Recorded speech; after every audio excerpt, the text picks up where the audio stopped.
지금 저희가 구약을 일주일에 한 5장쯤 읽어가고 있는데 오늘은 열왕기상 3장에 있는 내용을 공부하려고 합니다.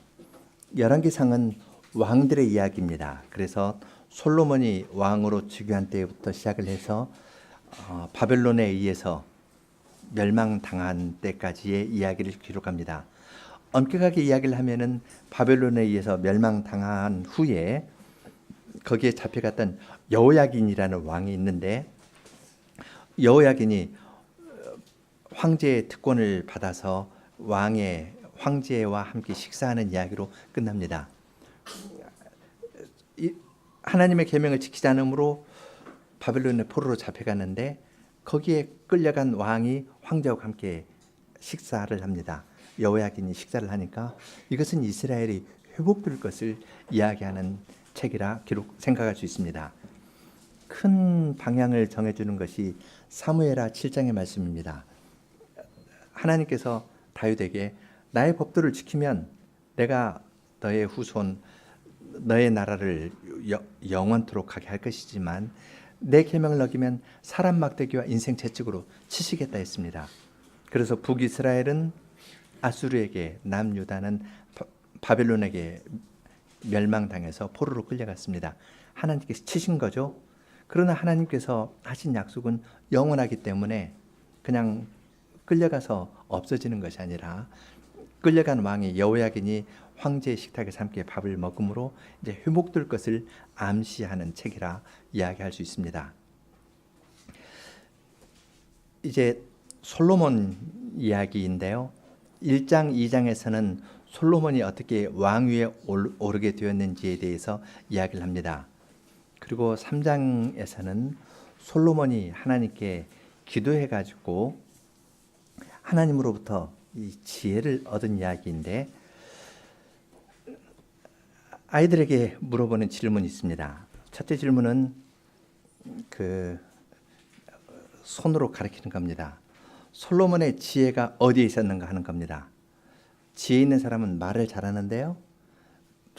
말을 잘하니까 솔로몬의 지혜가 입에 있었는지, 아니면 지혜 있는 사람은 이 감이 뛰어납니다.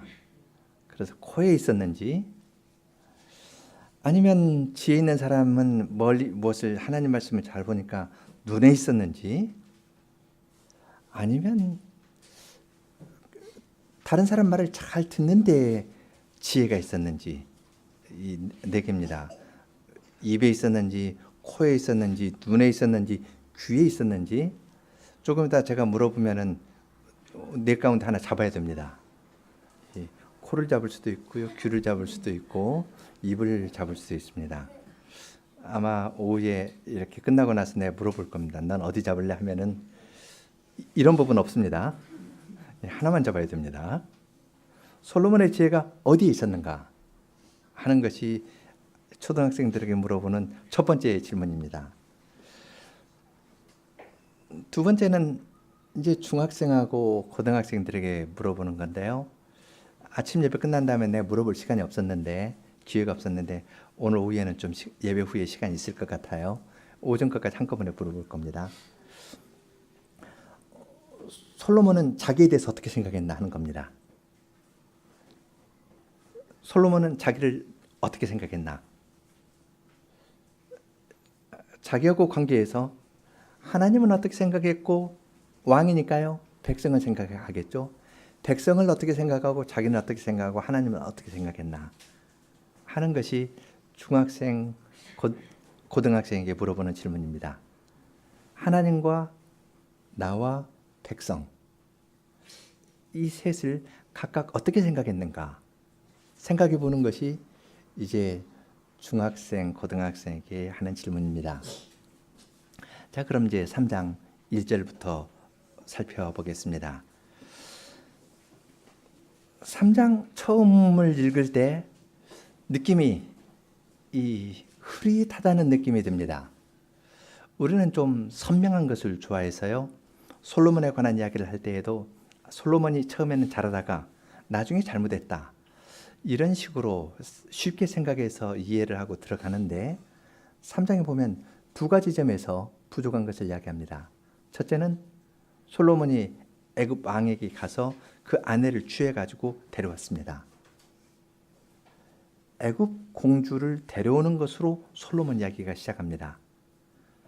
그러니까 이건 뒤에 가서 애굽의 공주뿐만 아니라 다른 나라의 공주들을 많이 데려와서 혼인해 가지고 솔로몬은 처가 700명, 비빈이 300명에서 1000명의 여인들하고 지냈는데요.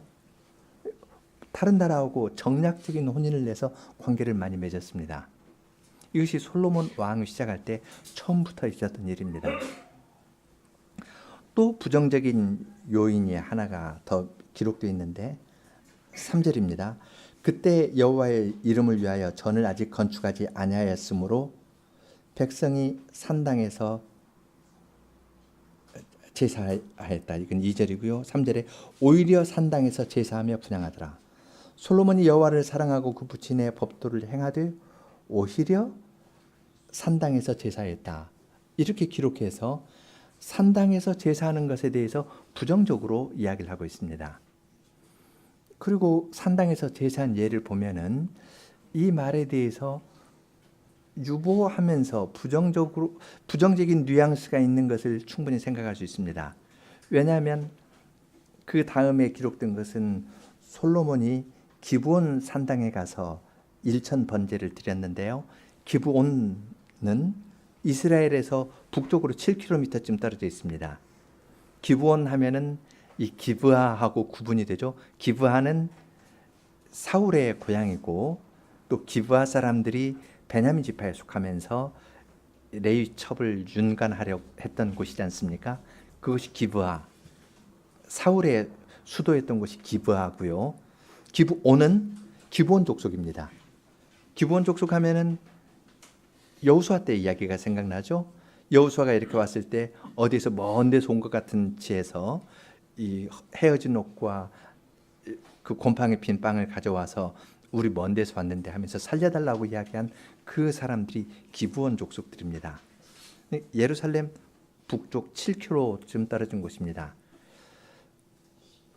솔로몬은 7km 떨어진 그곳 산당에 가서 제사를 했고 그리고 그날 밤 거기에 자고 돌아왔습니다. 하나님께서 허용은 하셨지만 오히려 산당에서 제사하더라 하는 말에는 하나님께서 허용은 했지만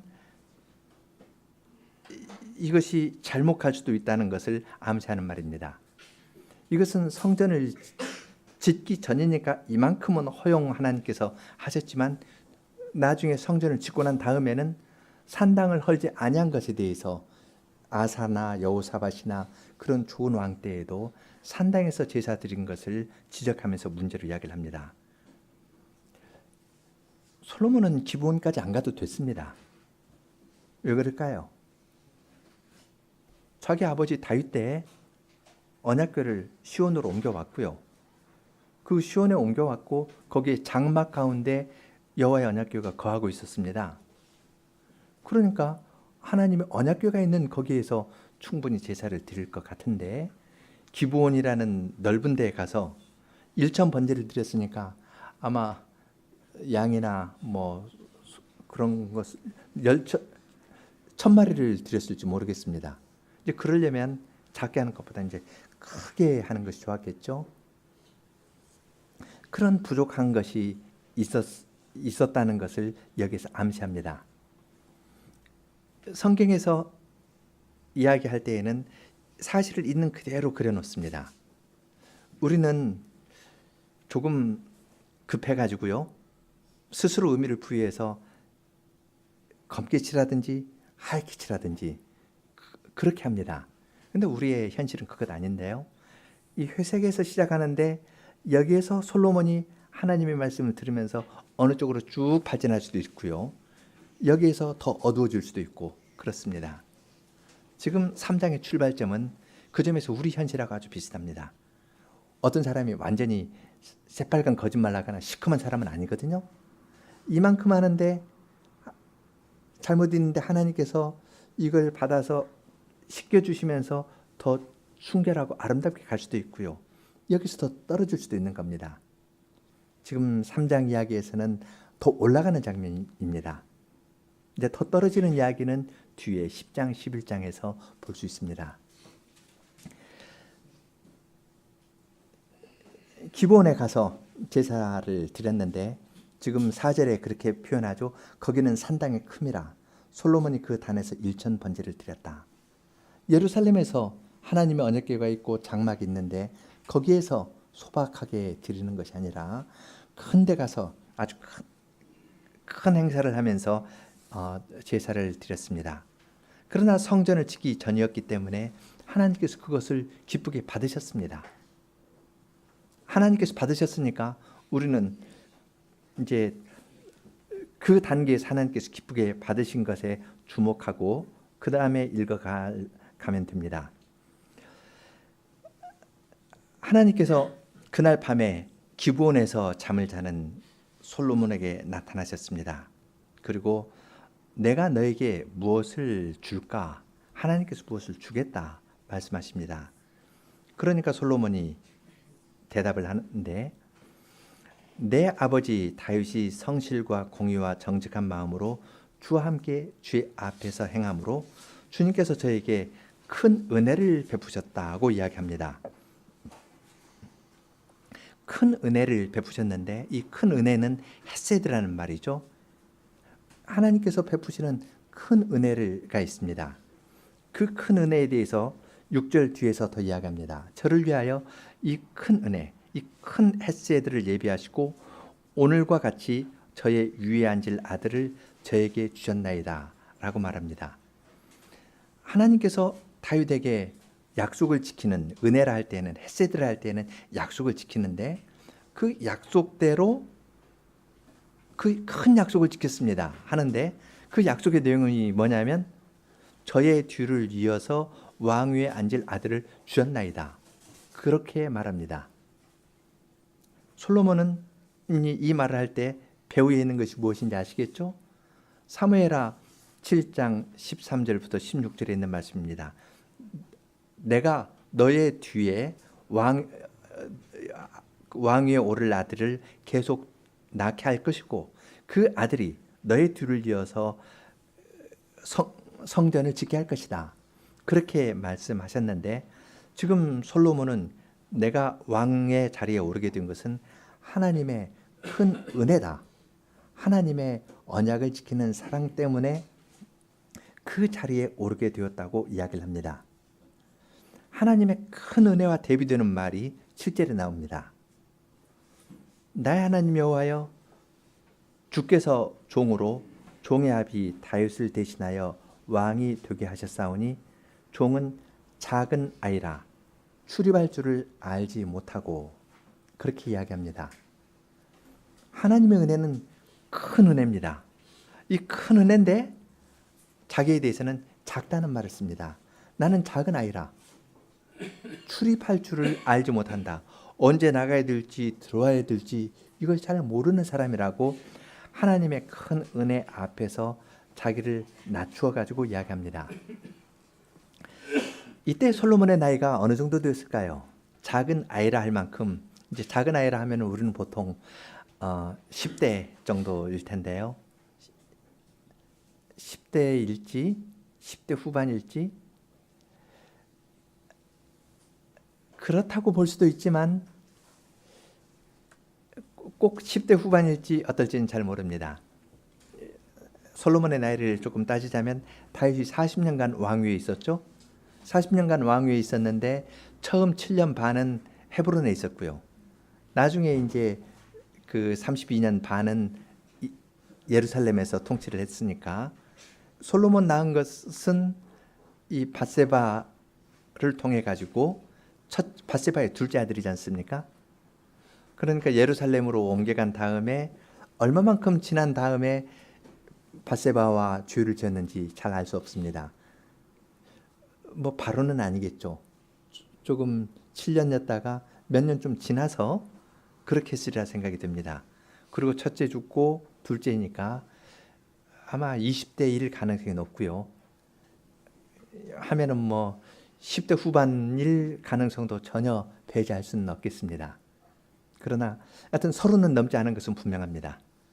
그러니까 솔로몬이 나는 작은 아이라 이렇게 말할 때 젊구나 그렇게 생각할 수 있습니다. 그렇지만 여기에서 솔로몬이 나는 작은 아이라 할 때 내 나이가 어립니다. 그 뜻은 아닐 겁니다. 그것보다 강조하는 건 하나님의 큰 은혜에 비해서 나는 작습니다. 크다, 작다. 이걸 대비하면서 나는 이 자리에 오를 만하지 못하지만 하나님의 큰 은혜로 말미암아 나는 이 자리에 오르게 되었다고 말합니다.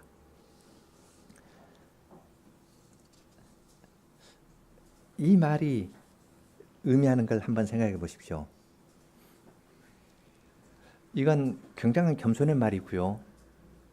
굉장한 겸손이기 때문에 또한 굉장한 확신의 말도 됩니다. 내가 왕위에 오르게 된 것, 지금 열왕기상 1장, 2장 보면 아도냐가 왕이 될 일 있잖아요. 우리 아버지 늙었다. 내가 왕이 되어야겠다는데 아도냐는 훨씬 자기 형이거든요.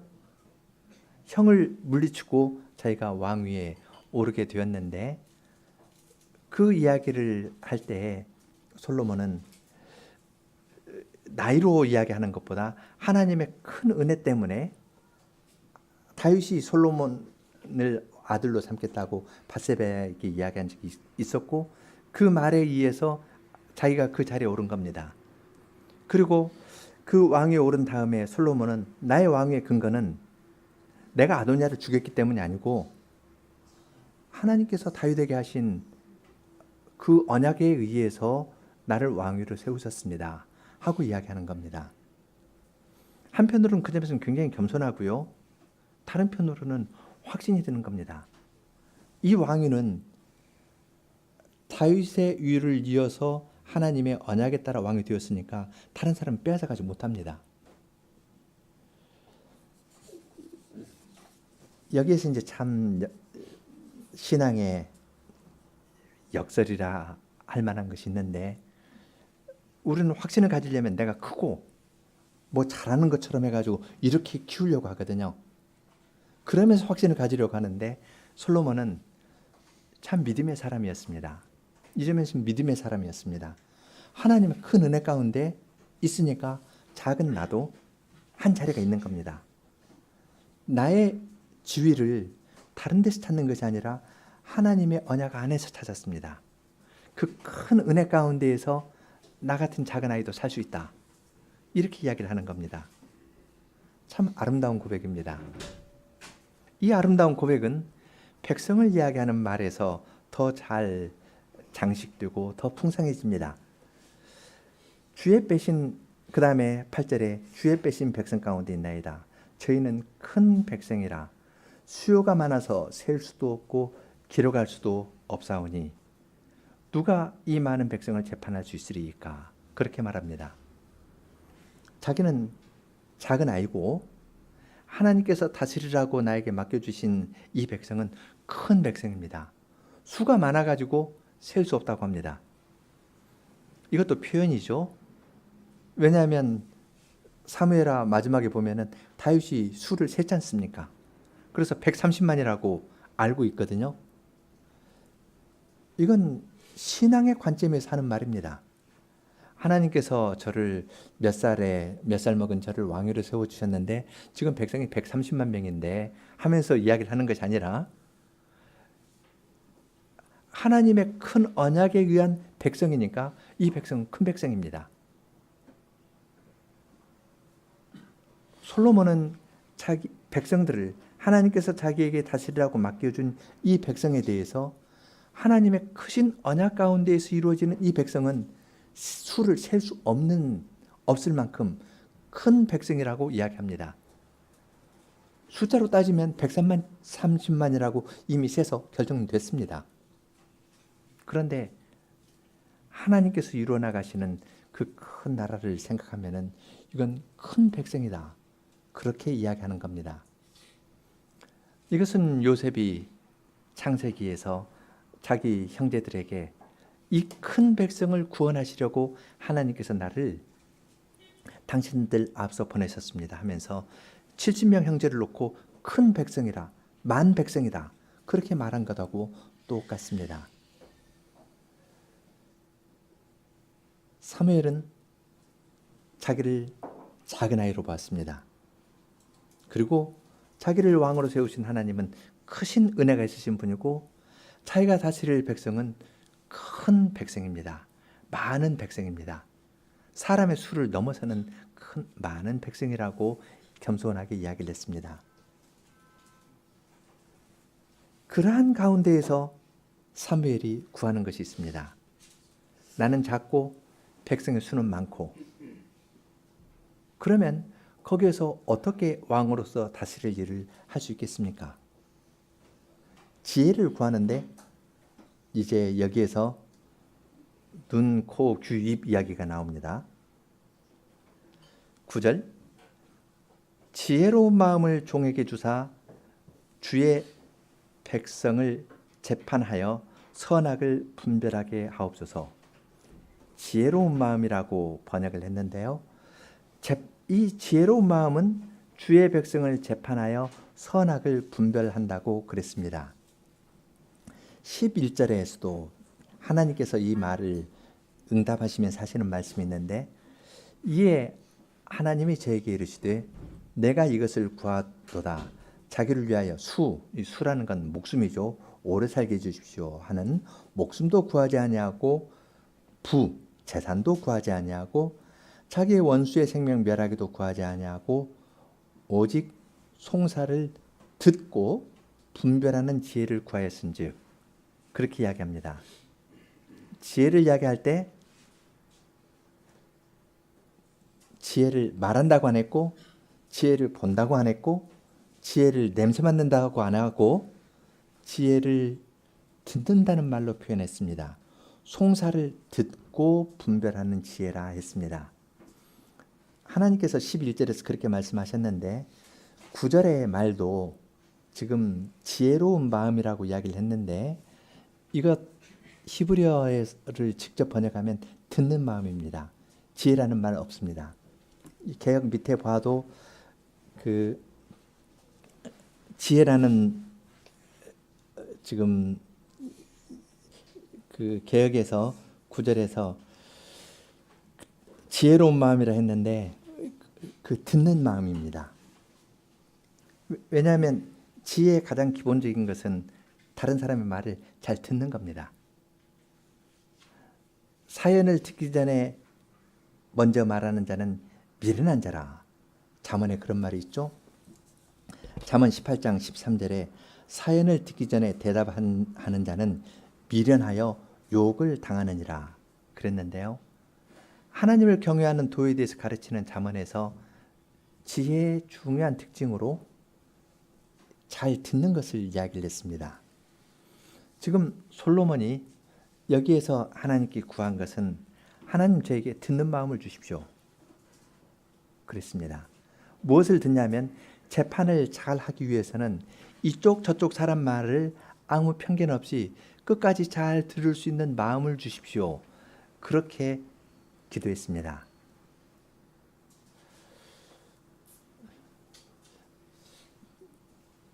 어떻습니까? 좀 이 기도가 좋은 기도 같나요? 아니면 좀 싱거운 기도 같나요?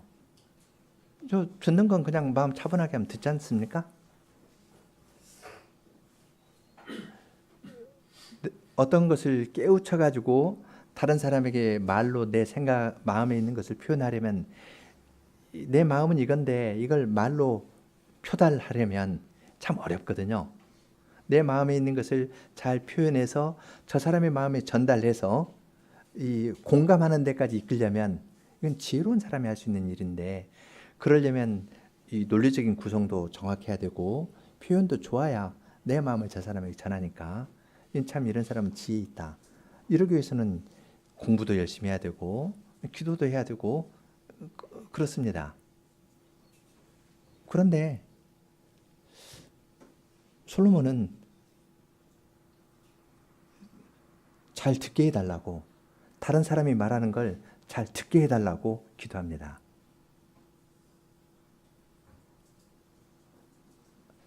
솔로몬의 이 기도에서 잠깐 멈추고 우리도 우리 자신을 돌아볼 필요가 있습니다.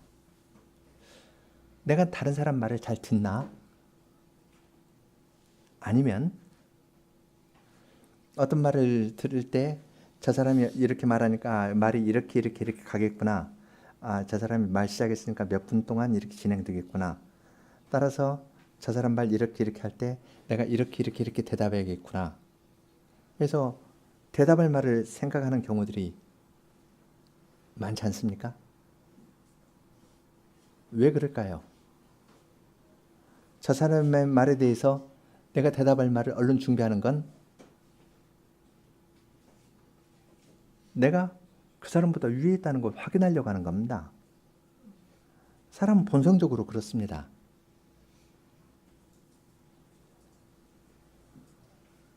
본성적으로 자기를 사랑하는 사람은 형편을 잘 살펴서 말을 듣기보다는 내가 거기에 대해서 어떤 이야기를 하려고 늘 말을 할 때에도 내가 대답할 말 생각하고 말을 들어도 내가 코멘트할 말 생각하고 그러지 그 말을 잘 듣질 못합니다. 이건 어른이나 배운 사람 문제만이 아니라 아이들도 그렇습니다. 딱 어머니가 말씀 시작하면 또 이렇게 하겠구나 해서 귀 딱 닫고 다른 거 생각합니다. 그럼 왜 말 안 듣냐 하면 소리가 더 커지죠. 솔로몬이 듣는 마음을 구한 것은 앞에 있는 이야기하고 연결됩니다. 솔로몬이 듣는 마음을 주시라고 기도하는 것은 자기가 작은 아이라고 생각하기 때문에 하나님 저에게 들을 귀를 주십시오라고 이야기하는 겁니다. 작은 아이라고 생각하는 것은 하나님의 크신 은혜와 이 많은 백성, 하나님의 이 언약의 말씀을 많은 백성에게 가르치고 재판을 하면서 인도해야 될 터인데 나는 작은 아이여서 그걸 못한다고 생각하니까 자기를 부인하면서 하나님께 듣는 마음을 달라고 구하는 겁니다. 그것이 그렇게 자기를 부인하는 것이 지혜의 시작입니다.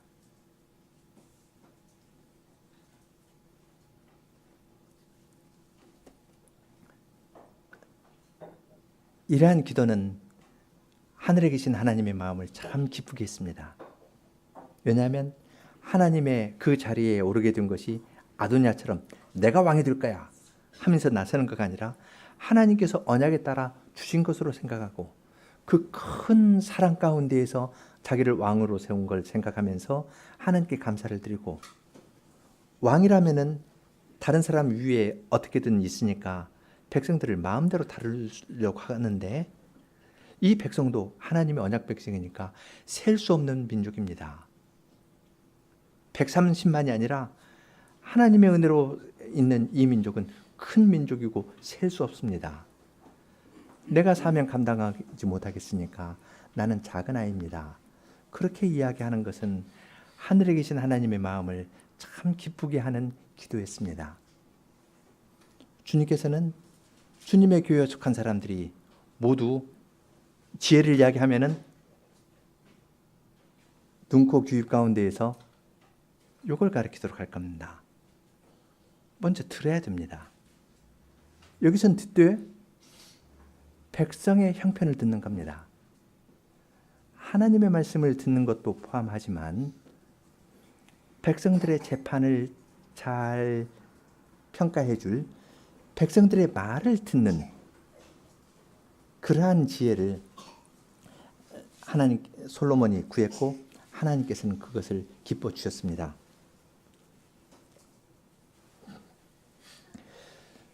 하나님께서는 12절에 내가 너의 말대로 지혜롭고 총명한 마음을 주겠다.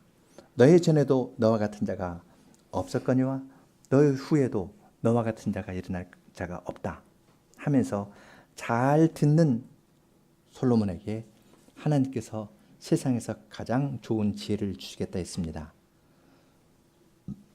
지금 12절에서도 지혜롭고 총명한 마음을 하나님께서 준다 그랬고 13절에서도 내가 또 너의 구하지 아니한 부와 영광도 너에게 줄 것이다 그랬습니다.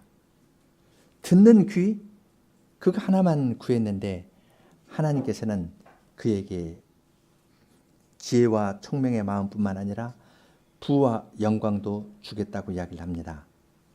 그리고 조건을 하나 내세웁니다. 내가 만일 내 아비 다윗의 행함같이 나의 길로 행하며 나의 법도와 명령을 지키면 내가 너의 날을 길게 하겠다. 언약에 의해서 하나님의 나라에서 왕이 되었으니까 그 언약에 따라서 언약의 말씀을 충실하게 지키고 가면은 그의 날이 길 것이라 이야기를 하였습니다. 그러니까 솔로몬은 이제 깨어난 후에 예루살렘에 왔고 예루살렘에 여호와의 언약궤가 있으니까 거기에서 번제와 수은제를 드렸습니다. 수은제라 하면은 이제 화목제 비슷합니다. 하나님께서 주신 은혜에 감사해서 제사를 드렸습니다. 그러니까 기본에 가지 않고 예루살렘에서도 이렇게 제사를 드릴 수 있었는데 산당에 가서 그렇게 하는 데에는 큰 행사를 하려 했던 겁니다. 부족하지만 성전 짓기 전에 하나님께서 받으셨고 회색지대 같은 거죠. 여기서 이제 잘 하면은 솔로몬은 더 올라갈 겁니다. 그러나 이제 잘못하면은 거기서 더 내려가는 겁니다. 그러한 것을 우리는 3장 앞부분에서 볼 수 있습니다. 3장 뒷부분은 솔로몬에게 하나님께서 듣는 귀를 주셨다는 한 예입니다. 지금 두 그 창기가 솔로몬에게 와가지고 이야기를 합니다. 이 이야기는 우리가 잘 알죠. 3일 차이를 두고 두 창기가 각각 아이를 낳았는데 한 여자가 그냥 이렇게 눌러가지고 아이를 눌러서 자기 아이가 죽으니까 다른 사람하고 바꾸어서 솔로몬 왕 앞에 와서 재판을 청한 이야기가 있습니다. 그 광경을 한번 생각해 보십시오. 아이를 잃은 어떤 여인이 이 창기니까 남편도 없겠죠? 그러면서 이제 왕 앞에서 이렇게 이야기를 하는 겁니다. 조금 생각할 점은 이때 이 창기들이 어떤 창기일까? 아마 신전 창기일 가능성도 있습니다. 산당에서 제사를 드리는 일들도 있었고 산당에는 이 창기들이 있었으니까요. 그러니까 이런 창기가 왕궁에 등장했다는 것 자체가 그냥 아주 그냥 그런 창기라면은 이렇게 이스라엘에서는 창기가 있을 수 없었거든요. 그런데 지금 신전 창기이면서 어떤 위치에 있으면서 아마 왕궁에 나타난 것이니까 이것도 그 당시 상황에서 이해할 수 있는 회색과 같은 배경입니다. 그러니까 이것도 산당을 철폐하면서 다 철폐하면서 쭉 가면 될 텐데 지금 그러지 못한 상황에서 지금 일어난 일입니다. 그러니까 여기도 배경은 회색입니다. 이러한 사람들이 왕궁 앞에 와서 이제 이야기를 했는데 요점은 솔로몬의 재판입니다. 솔로몬은 그 두 사람 말을 그대로 인정했습니다. 그 말을 그대로 반복하면서 너는 이렇게 말하고 너는 이렇게 말하는데 그걸 뭐 요즘 같으면 유전자 검사해보자 할 텐데요. 그러지 않고 칼을 가져와서 산 아이 반으로 잘라서 둘이 서로 자기 것이라고 하니까 나눠주라 그랬습니다. 그러니까 진짜 어머니는 아니 이 아이 살려주십시오. 내가 포기하겠습니다. 그랬고 가짜 어머니는 이 사람 것도 저 사람 것도 안 되고 그냥 잘라서 주십시오. 그렇게 말했습니다. 그러니까 듣는 사람이 다 누가 참 어머니인지 금방 알 수 있게 되었습니다. 그 지혜는 보통 지혜가 아닙니다. 이야기로 들으니까 참 솔로몬의 지혜가 뛰어나다 하는데요. 그런 지혜는 사람이 가질 수 있는 것이 아닙니다. 28절에 온 이스라엘이 왕이 심리하여 판결함을 듣고 왕을 두려워하였으니 이는 하나님의 지혜가 저희 속에 있어 판결함을 봄이라. 솔로몬이 그 두 사람의 이야기를 끝까지 다 들었거든요. 너희가 누군데 왕궁 앞에 와서 이렇게 하느냐 하면서 쫓아내라 이렇게 하지 않고 그 사람들 말 듣고 판결하는 것도 보면 그 사람들 말을 그대로 반복합니다. 반복한 다음에 끝까지 다 듣고 반복하면서 칼 가져다 둘로 나누어 가지고 나눠 가져라, 나눠줘라, 이런 식으로 이야기를 했을 뿐입니다. 평범한 말 같지만 그러한 평범한 말로 속에 있는 것을 드러내는 데에서 이스라엘 백성들은 하나님의 지혜가 저의 속에 있어서 판결한다, 그렇게 생각을 했습니다.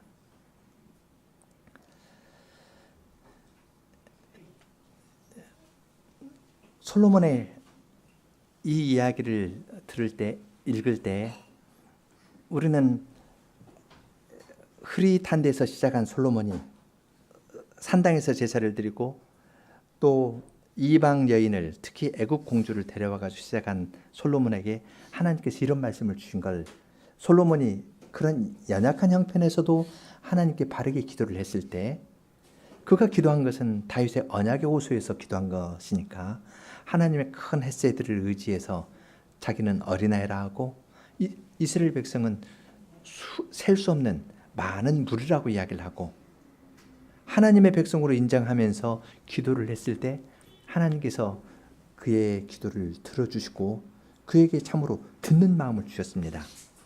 그래서 듣는 마음으로 재판한 이야기를 두 장례의 이야기를 통해서 아주 확실하게 알 수 있도록 기록해 두었습니다. 이제 우리가 계속 열왕기상을 읽어가는데 끝까지 안 읽어도 우리는 잘 알고 있습니다. 솔로몬은 이렇게 해서 올라가는 듯 하다가 그 다음에 결국 이방 여인들의 말을 듣고 우상 숭배하는 대로 떨어졌습니다.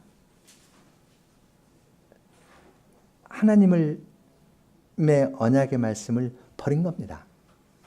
다른 신들을 섬기고 받아들임으로써 자기가 처음 기도했던 하나님의 큰 인자심에 의지해서 자기를 작은 아이로 발견하고 많은 백성들을 다스리기 위해 필요한 듣는 마음을 달라 기도한 것이 그에게 있어서는 그냥 나중에는 헛되게 된 것을, 무위로 돌아간 것을 우리는 솔로몬의 마지막 이야기에서 압니다. 솔로몬의 이 이야기를 읽으면서 우리는 솔로몬보다 더 크신 분 그리스도를 생각합니다. 그리스도께서도 듣는 마음을 갖고 계신 분이었습니다. 그리스도께서 하나님의 말씀을 듣고 끝까지 가셨을 뿐만 아니라 또한 창기들이 주님께 나와서 호소를 하면은 주님께서 그 창기의 말도 들어주시고 문둥병자가 와서 이야기를 하면은 그것도 들어주시고 손을 대면서 낫게 해주셨습니다. 12년 혈루병 앓는 여인의 마음도 주님께서는 보시고 그를 앞에 내세워서 그로 하여금 말하게 하고 그의 말을 들어주셨습니다. 우리에 있는 처지를 그리스도께서는 가장 낮게 된 자로서 가장 낮은 데 있는 사람의 말도 다 들어주시면서 하나님의 뜻을 이루어 나가신 것을 우리는 봅니다. 솔로몬이라는 이름은 평화의 왕이라는 말인데요. 그리스도께서 참된 평화의 왕으로서 이러한 일을 다 이루어 나가신 것을 우리는 주님의 말씀에서 봅니다. 솔로몬의 지혜의 핵심이 귀에 있었다. 다른 사람 말을 듣는 데 있었다. 내가 먼저 말하려고 하지 않고요. 끝까지 듣는 겁니다. 그런 사람이 참된 지혜자입니다. 들을 때 어떤 말을 하려고 대답하려고 들으면 그건 끝까지 듣는 거 아닙니다. 끝까지 듣고 끝까지 들어야 되는데 그러려면 나는 작은 아이라. 하나님의 큰 언약에 비해서 나는 작고 참 볼품없는 자이다. 하나님의 백성은 굉장히 크고 영광스럽다. 그런 마음을 가질 때 우리는 겸손해서 다른 사람의 말을 미약한 사람의 말이라 하더라도 끝까지 들을 수 있습니다. 우리로서는 그러한 일이 참 힘들지만 다른 사람 말 들어주는 거 힘듭니다. 어떤 때는 하던 말 가까이 있는 사람하고 주로 말을 많이 하는데요. 가까이 있는 사람은 말을 반복합니다. 다 아는 이야기 또 하거든요. 이제 나이 들면 좀 더 길어지는 경향이 있습니다. 그런 데에서 끝까지 듣고 들어주고 사례를 분별하고 가는 그러한 지혜를 주님께서는 주의 백성된 우리들에게 다 내려주시길 원하십니다. 이것이 교회의 아름다운 모습입니다. 솔로몬이 왕이라 해가지고 자기를 높이는 것이 아니라 하나님을 높이고 백성을 높이고요. 자기는 맨 밑에 두었습니다. 말을 안 듣는 이유는, 다른 사람 말을 못 듣는 이유는 내가 저 사람보다 위에 있다고 생각하니까 그래요. 그러나 끝까지 듣는 건 자기 부인의, 나는 작은 아이라, 자기 부인의 늘 하는 사람만이 함양할 수 있는 덕목입니다. 주님께서는 주의 백성들에게 백성들이 모두 이런 일을 할 수 있습니다. 이건 누구든지 다 할 수 있는 일입니다. 그런 아름다운 나라를 주님께서 이루어 나가십니다. 우리는 이야기하기 좋아하는 사람은 대체로 흑백으로 시작합니다. 딱 이야기를 하면은 열왕기상 3장 이야기할 때에도요. 어떤 주의 이런 거 보면 흑백입니다. 솔로몬은 처음부터 태생적인 한계가 있었다. 애굽 공주하고 혼인함으로써 그는 이방 사람하고 갈 수 있는 태생적인 한계가 있었다. 아주 무서울 정도로 솔로몬을 규정해버려요. 규정해놓고 그 다음 설명을 합니다. 하나님의 말씀을 듣는 건지, 하나님의 말씀에 자기가 해석해서 자기가 가르치려고 하는 건지, 자기 이론을 가르치려고 하는 건지 잘 알 수가 없습니다. 말하기 좋아하는 사람은 대체로 흑백으로 나눠놓고 시작합니다. 솔로몬 초기는 좋았고 나중엔 나빴고, 이런 몇 가지 유형화해서 이야기를 해야 이야기가 명료해지기 때문에 그렇습니다. 그러나 하나님의 말씀은 우리에 있는 현실을 그대로 기록해 둡니다. 솔로몬이 약한 데에서 시작한 것을 그대로 기록해 둡니다. 그리고 여기에서부터 말씀을 듣고 올라가느냐, 말씀의 불순종에서 내려가느냐, 하나님과의 관계에서 이 방향을 기록해 나갑니다.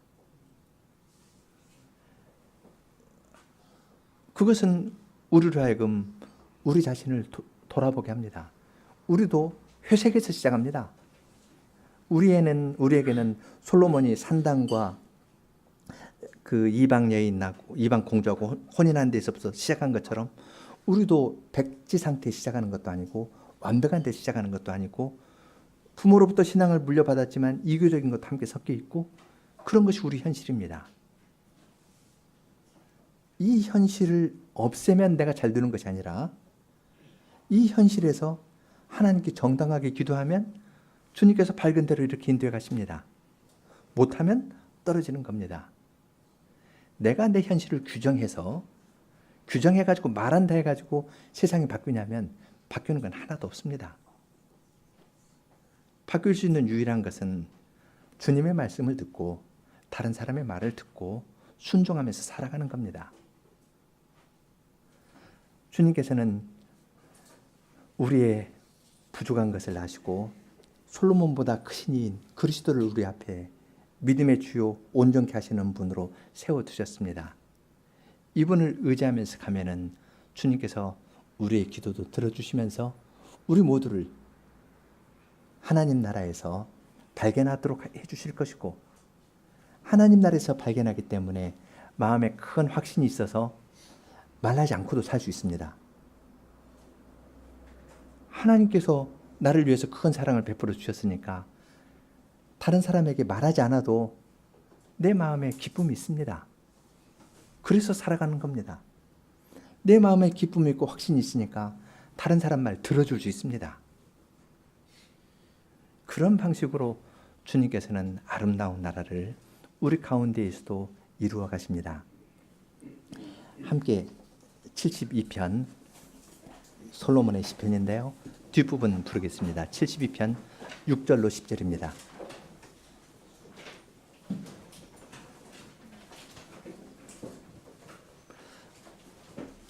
6절 함께, 7절 여성, 8절 남성 간주하고 9절 자녀들 그리고 10절 함께 하겠습니다.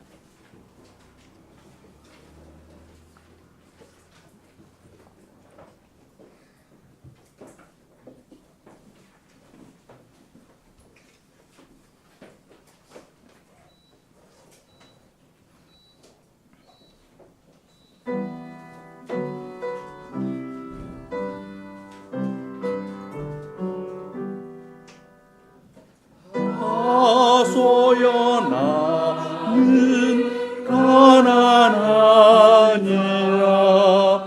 구원해 주리라. 도울이 없는 불쌍한 자 건져 주시리라. 약하고 가난한 사람들 불쌍히 여기고 가난한 사람들의 생명 구해 주시리라.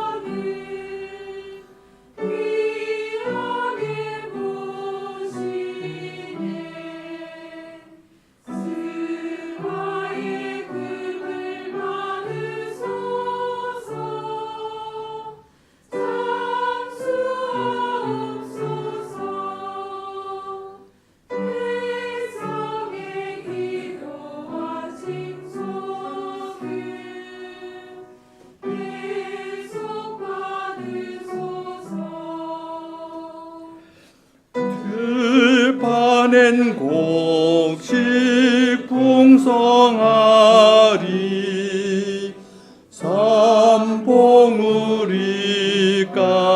산봉우리까지 산에는 열매 줄렁이리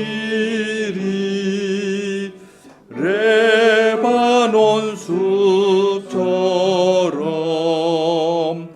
사람들 성 안에서 살고 번성할 것이라. 들판에 무성한 풀처럼 피어날 것이라.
이스라엘의 여호와는 찬송 받으실 분.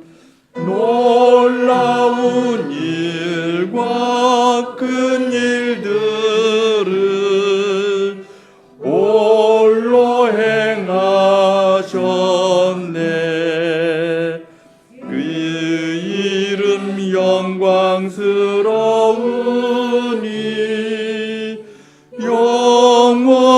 주의 찬송해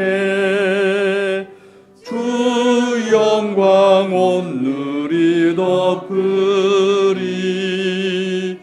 아멘 아멘.